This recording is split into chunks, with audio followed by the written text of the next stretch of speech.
चलो भाई, मोहल्ले की सारी औरतें तो आकर चली गई। बेटी रितु, इससे मिलो, ये है तुम्हारी ननद यानी मेरी छोटी बेटी शालू। कैसी हो भाभी? मैं ठीक हूँ दीदी, आप बताओ। बड़ी इच्छा थी आपसे मिलने की। रितु की बात सुनते ही उसकी सास उपमा और उसकी ननद शालू जोर जोर से हंसने लगी।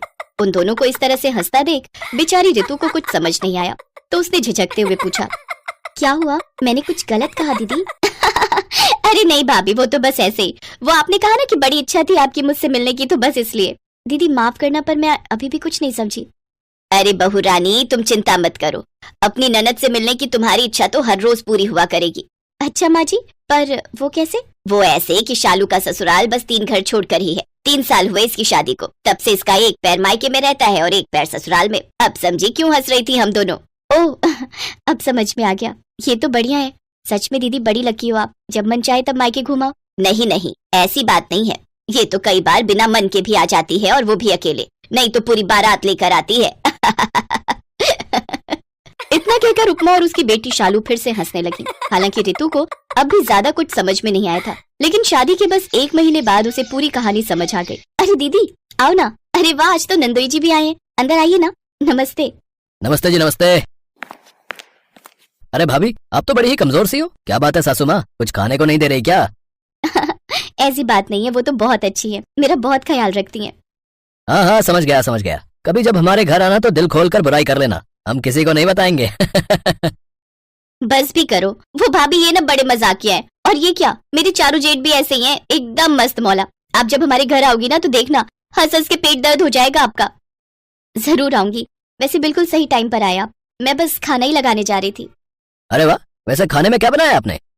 भिंडी, दाल चावल और हलवा। तो फिर अब देर मत कीजिए भाभी, जल्दी से पेट पूजा करवाई दीजिए। उस दिन शालू और केशव ने पेट भरकर खाना खाया, और इतना खाया कि बेचारी रितु के लिए कुछ बचा ही नहीं। लेकिन उसके मन में सुकून था कि उसने अपनी ननद और नंदोई की अच्छी आवभगत की। वो दिल से खुश थी कि तभी दरवाजे की घंटी फिर से बजी।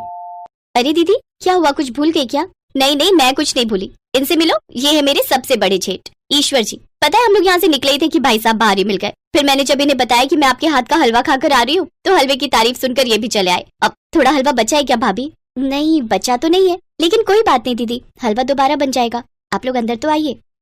रितु बेचारी अभी 2 मिनट पहले ही अपनी ननद और नंदोई की सेवा करके बहुत खुश थी, पर अब वो मन ही मन अपनी किस्मत को कोसने लगी। थकी हारी रितु ने जैसे तैसे फिर से हलवा बनाया और फिर। अरे वाह रितु, क्या हलवा बनाया तुमने? शालू ठीक ही कह रही थी, एक काम करते हैं, शाम को सब लोग एक साथ आते हैं रितु के हाथ का हलवा खाने। संजय, रितेश, पंकज और केशव तो आएगा ही, भाई उसकी ससुराल है, क्यों है ना? हाँ, क्यों नहीं, आइए ना सब लोग। शालू और ईश्वर वहाँ से खुशी खुशी चले गए, और उनके जाते ही रितु ने अपना माथा पीट लिया। अब उसे सारी बात समझ में आ गई थी कि उसकी जिंदगी अब नरक होने वाली है, क्योंकि हर 3-4 दिन बाद शालू अपने ससुराल से पूरी बारात लेकर आती और रितु का बैंड बजाती। वो बेचारी हर वक्त बस रसोई में ही लगी रहती। फिर एक दिन, माँ जी, ये शालू दीदी का ससुराल बहुत बड़ा है ना? हाँ, 5 भाई हैं, पर बिल्कुल मुट्ठी जैसे, एक दूसरे पर जान छिड़कते हैं, और सब एक से बढ़कर एक मस्खरे हैं। एक रेत बेचता है, एक का सरिया का काम है, एक तीसरा वाला पुताई का काम करता है। कोई बड़ा कारोबार नहीं है, लेकिन फिर भी कोई कमी नहीं है। सब एक साथ बहुत खुश रहते हैं। बहुत खुश भी रहते हैं और बहुत खाते भी हैं। हैं? कुछ कहा क्या? नहीं माँ जी, मैं तो कह रही थी कि कितना अच्छा परिवार है, संस्कारी, सबका ख्याल रखने वाला। हाँ वो तो है, सबका ख्याल रखते हैं वो लोग। रितु वहाँ से मुंह बनाकर चल दी। फिर अगले दिन सुबह, रितु जल्दी उठ बेटा, आग लग गई है, जल्दी उठ। अरे मेरे भगवान, ये क्या हो गया है? आग? आग? माँ जी, आग कैसे लगी? अरे तू पहले बाहर निकल, बाद में सोचेंगे ये सब। उपमा ने रितु को जल्दी से बाहर निकाला। पूरा घर उनकी आंखों के सामने जल रहा था। तभी शालू का पति केशव और उसके चारों भाई वहाँ पहुँचे और आग बुझाने की कोशिश करने लगे, लेकिन लाख कोशिशों के बाद भी सब मिलकर घर को जलने से बचा नहीं पाए। ये देखकर उपमा और रितु रोने लगे। और फिर ये क्या हो गया माँ जी, अब हम कहाँ जाएंगे? हम तो बेघर हो गए। भाभी, कैसी बात कर रही हो? तुम बिल्कुल भी चिंता मत करो, आज से तुम मेरे घर में रहोगी, मेरे कमरे में। इसके बाद शालू अपनी माँ और अपनी भाभी को अपने घर ले आई। उसने उन दोनों को अपना कमरा दे दिया और खुद बरामदे में सोने लगी। इतना ही नहीं, उसने अपने मायके वालों का खूब अच्छे से ख्याल रखा। और फिर 3 महीने बाद, लो जी, आपका घर तैयार है। जी, आप सबका बहुत बहुत शुक्रिया। वैसे कितना खर्च हो गया इस सब में? उसकी चिंता आप मत करो।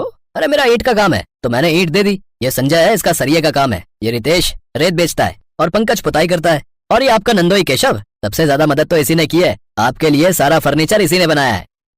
मैं आप सबका ये एहसान कैसे चुकाऊंगी।